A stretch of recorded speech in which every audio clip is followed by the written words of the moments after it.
এই অবস্থা কেন, কি করছিস? এই যে দেখ সাজুগুজু করছি, শ্বশুর বাড়ি যাবো তো অনেকদিন যাওয়া হয়নি, তার জন্য কি সব ঠিকঠাক করছি, সাজুগুজু করতেছি। তারপরে এখন বাড়াবো।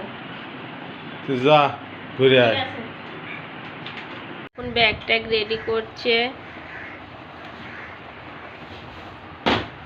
হ্যাঁ বন্ধুরা, দাঁড়াও দিয়ে আসি।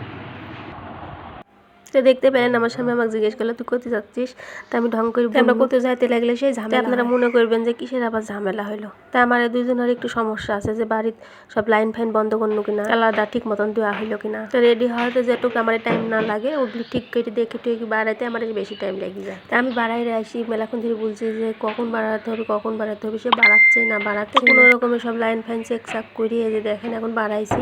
তো দুইজন যেই তারা লাগাই না কেন 1 ঘন্টা ধরে টানি টানি ঝুল খাই, যে লাগলো কিনা ও মাস শেষে 1 ঘন্টা ধরে দেখি টেকি, তারপরে ভাবলো যে লাগিছে ও বলছে লাগিছে। হ্যাঁ, তো দুইজন মিলে সন্দেহ করলো যে লাগলো কিনা, তালা আবার ওগুলো ইয়া হইলো কিনা, ভাবতে হয়েছে ঠিকই আছে। শেষমেশ দুজনই বাড়ায় আসি, রিক্সাতে উঠে গেল। রিক্সাতে উঠে এখন ওই যে ভিডিও করছি দুজন। আমরা এখন যাই বাসে উঠবো, সেই কারণে রিক্সাতে বাসে উঠে গেছি। ও মা ভালোই তো বলতে আবার বাসে উঠে গেছি। তো বাসে উঠে আবার একটু মনে করলো ভিডিও করলি।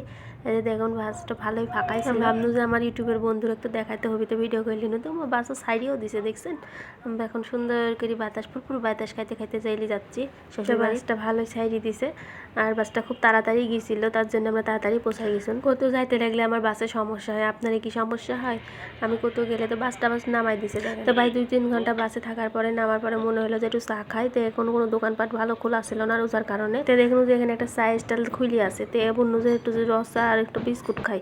তো রসা আর বিস্কুট খাচ্ছি। এই যে তাহলে তো কোথাও যাইতে লাগলে বেশি দূরে বাসে চড়ে যাইতে লাগলে আমার কেমন যেন হয়, বমি লাগে আর হচ্ছে মাথা টাটা ব্যথা হয়। তো আমি একটু চাটা খাইলি তো ভালো লাগবে না। লেলে হয়েছে আর চা খাইস নি, এবার উঠ, মেলা দূরে রাস্তা। না আমার স্বামী বলে নি, আমি মনে মনে বলছি যে মনে তাড়াতাড়ি বুলি টুলি উঠে গেছি। দেবো অটোত গেলে কি পাবন শ্বশুর বাড়ি, সে মেলা দূরের রাস্তা, যাইতে যাইতে সন্ধি হয়ে যাবে। তো যাই হোক আমার অটোওয়ালা মামা অটো সাইডে দিছে। আমরা মনের সুখে যাচ্ছি, পাতে ঠান্ডা একটু আওয়াজ ছিল বাতাস খাইতে। তার মধ্যে আবার চলে আইছি শ্বশুর বাড়িতে। যে তো আইসি শাশুড়ি একটু কিছু খাইতে দিল, তো খাই দেয় লিনু। খাই দেয় একটু শাড়ি টাড়ি পরতে বললো, যে এখন অষ্টবর আছে আমাদের হিন্দু ধর্মের একটা অনুষ্ঠান। তো ওখানে যাওয়ার জন্য যে আমার শাশুড়ি আবার নিজের হাতে আলতা পরাই দিল। আমি একটু শাড়ি টাড়ি পরে লিনু, তো আলতা পরাই দিয়ে এখন আমরা যাবো। তো যাই হোক আমাকে সুন্দর করে আলতা দিয়ে দিচ্ছে, আমি ওই যে এখানে আলতা সুন্দর করে দিয়ে লিখছি।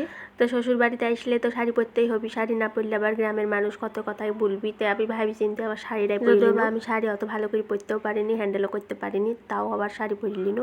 শাড়ি টাড়ি পরলেই হবে, সুন্দর করে সাজতে হবে নি, সেই কারণে আবার পায়ে একটু নতুন বউয়ের মতন আলতা দিলি। তো আমি মেলা পুরাতন বউ হয়ে গেছি, তারপরে একটু সুন্দর করে আলতা দিয়ে লিখছি 2 পায়ে সুন্দর করে লাল টক করে আলতা দেওয়া হইলে এখন যাবো আমরা হচ্ছে হই ভাষা শুনতে। ওখানে যাই আপনারা সব দেখাবো, আসলে একটা পর ভিডিও আসবে আপনারা